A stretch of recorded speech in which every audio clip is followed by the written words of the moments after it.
لا تحقر من المعروف شيء، افعل المعروف كله، أي معروف تعرفه اعرف افعل، أي معروف تعرفه افعل.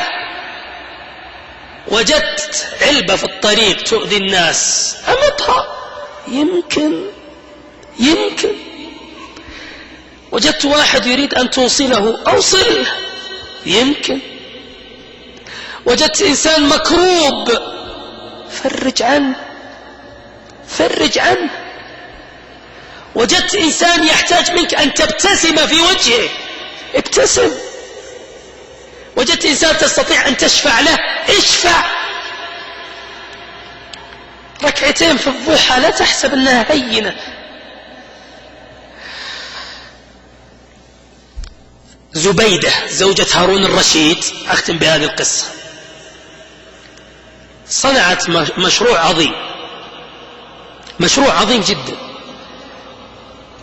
أسقت الحجيج في منى ما كان فيها سقيا، فعملت لهم عين طويلة لكي يسقى الحجيج، سميت عين زبيدة، معروفة في التاريخ عين زبيدة.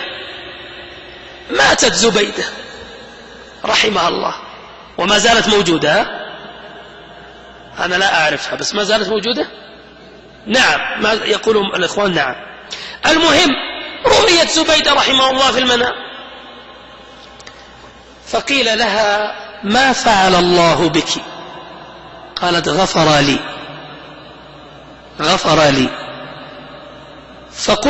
فقيل لها بالعين التي عملتيها؟ قالت لا والله العين وما العين، إنما بركعتين في جوف الليل كنت أحافظ عليها.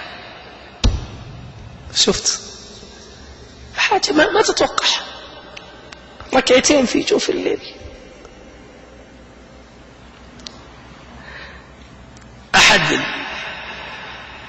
أحد الدعاة رؤية في المنام وهو داعية ومعروف،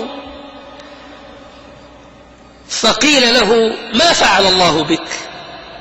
فضحك قال فوق هكذا. قيل بدعوتك؟ قال دعوتي إنما بريالات تصدقت بها. سبحان الله، ما تعرف يا أخي.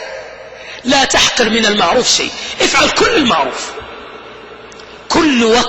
كل وقت تعرف فيه معروف يعمل اعمل، ما تخسر شيء، فإنك لا تعلم ما هو العمل الذي سيغفر لك به. يمكن ما ندري، يمكن ربنا غفور ولا ما هو غفور، شكور ولا ما هو شكور.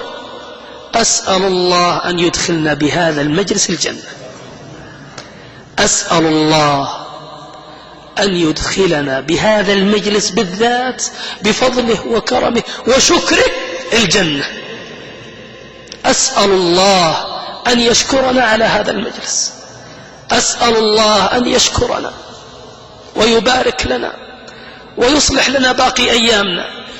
أسأل الله أن يثبتنا على السنة ويحببنا في السنة ويعيننا على نشر السنة ويرزقنا العمل بالعلم. قولوا آمين. اللهم إنا نشكرك أن فقهتنا في أسمائك، فزدنا فقها وعلما وعملا يا رب العالمين. وصلوا على نبيكم عليه الصلاة والسلام.